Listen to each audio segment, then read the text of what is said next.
Warning: our YouTube channel and its videos may contain scenes, language, and content that may not be appropriate for all audiences. These videos include surveillance footage, undercover pursuit of suspects, actual police and rescue operations, and fearless confrontations. If you do not approve of the content, please do not watch our videos. If you wish to continue, we strongly advise that you proceed with caution. Viewers' discretion is advised. Ito naman ang modus. Nako, sanla. Ito muna, tinatangay, nirarentahan, tinatangay, tapos sinasanla. Hindi lang ho to rito, doble banda. Meron ho, sa magnanakaw, ganun din ho, sanla ng lupa. Ewan natin dito sa mga parte na kung paano. Para malaman nyo na lang ho, sige, panoorin.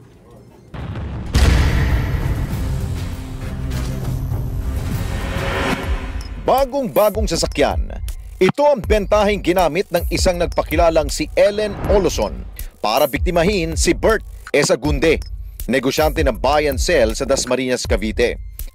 Nakilala raw ni Bert si Ellen na may pakilala sa kanya ng kaibigan niyang ahente. Ayon sa kanya, sinanla umano ni Ellen ang isang bagong kotse sa halagang 300,000 piso. Tumawag sa akin, sabi niya, boss, baka gusto mong may isasanla sa yung kotse. This is a brand new car na wala pang 2,000 ang tinakbo. I think nasa 700 kilometers lang. Bagong-bago. Dala raw ni Ellen ang isang open deed of sale, maging ang original na ORCR ng kotse na magpapatunay na sa kanya nga ang kotse. Talagang bago, tapos kompleto ng dokumento. At the same time, kasama ng mga ahente ko. So, hindi ako nagdalawang isip na hindi pagbigyan. Dahil sa murang halaga, mabilis daw niya itong kinagat at agad daw siyang nagbigay ng 300,000 piso. Pero lingid sa kanyang kaalaman, ang kanya palang katransaksyon, isa palang dorobo.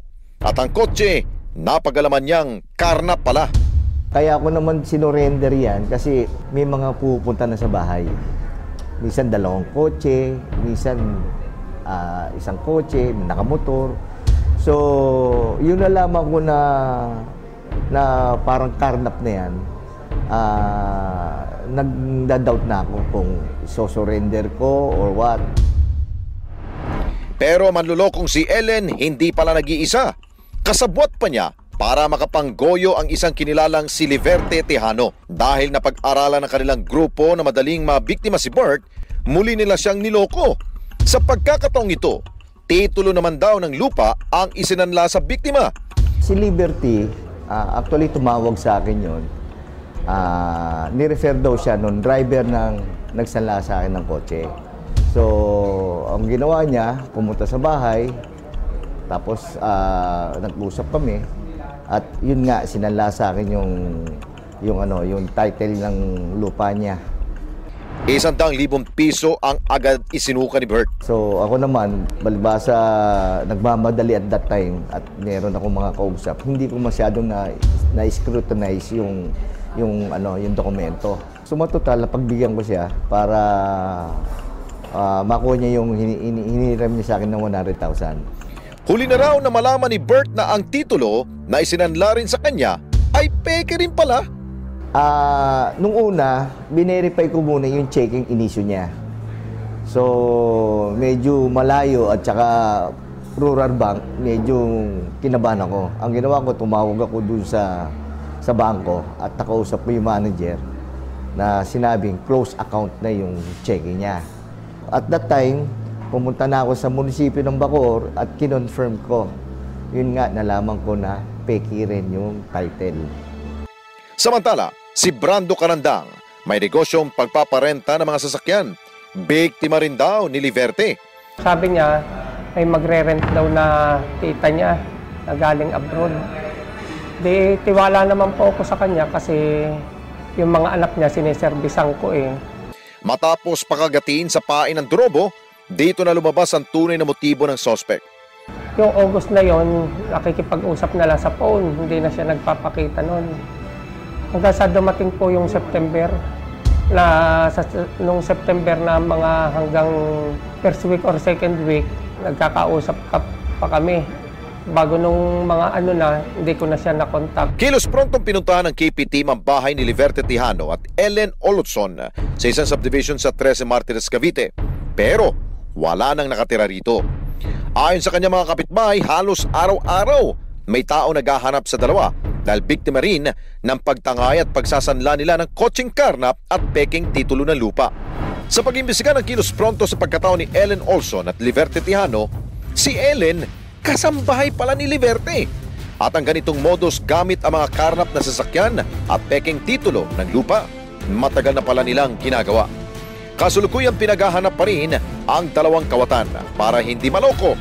Tandaan mabuti ang kanilang estilo at paraan ng panggugoyo.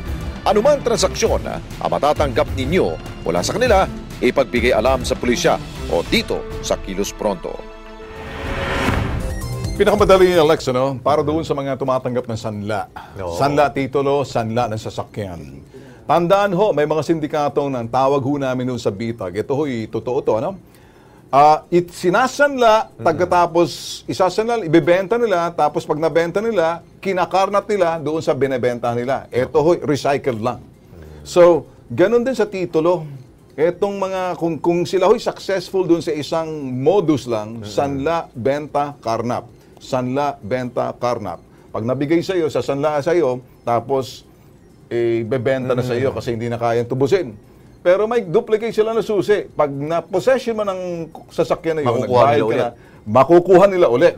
Ganun naman the same process sa pabalik-balik. Yun, marami ho dyan. So, yan ho'y kuminsan doon sa mga natatalo sa casino o di kaya sa mga rental car companies o di kaya sa mga nagpapa-renta ng sasakyan kasi nahihirapan magbayad ng monthly. Para kumbaga, yung kanilang pambayad ng 3 days, 4 days rental, equivalent sa 2 araw na, dalawang buwan ng bayad. So isa ho yun. Sa titulo ho, mas komplikado. Pero dito lang ho, mag-ingat ho kayo sa mga sasakyan. Mas maganda ho talagang ang mga sasakyan, bago isanla ho sa inyo, siguraduhin nyo ho lahat ng bagay. Kumonsulta ho kayo. Andyan nyo yung, kasi kung minsan... Ito kompleto nga itong pinakita sa kanya. Peke. O yun na nga eh. Pwede Kasi para malaman yan talaga, kunting trabaho, lakad. Malalaman nyo sa LTO, malalaman nyo dun sa financing, sundan nyo na lang. Kung masipag kayo, kung medyo nasilaw kayo sa pera, yun. Kakaproblema. Minsan kasi ho sa ating po mga kababayan, kapag nakita ho nila na medyo mas mura, doon pinapatos ka agad. Kaya, sabi mo nga Ben, may ilan ho tayo sa mga kababayan natin, kapag ikaw ho'y naloko na ng isa, nasa database na ho kayo. Kumbaga, ito, medyo madaling maloko to. Gawa natin ng ibang, hindi kotse, gawin natin lupa naman, ang iaalok natin sa kanya. Minsan, nadadali pa rin. Kaya minsan ho, kung walang manloloko ho, kung wala talaga ho nagpapaloko. Kaya Lex, tayo sinasabi natin, eto hong programa, ito hong saysay ho na talaga ng Kilos Pronto. Lahat ho ng modus, scam, panloloko, lahat ho niyan, yung mga malikhaing mga, kung gumagawa ho ng panlilin lang, malalaman nyo ho kung kayo ho'y tumututok dito. It's plain and simple.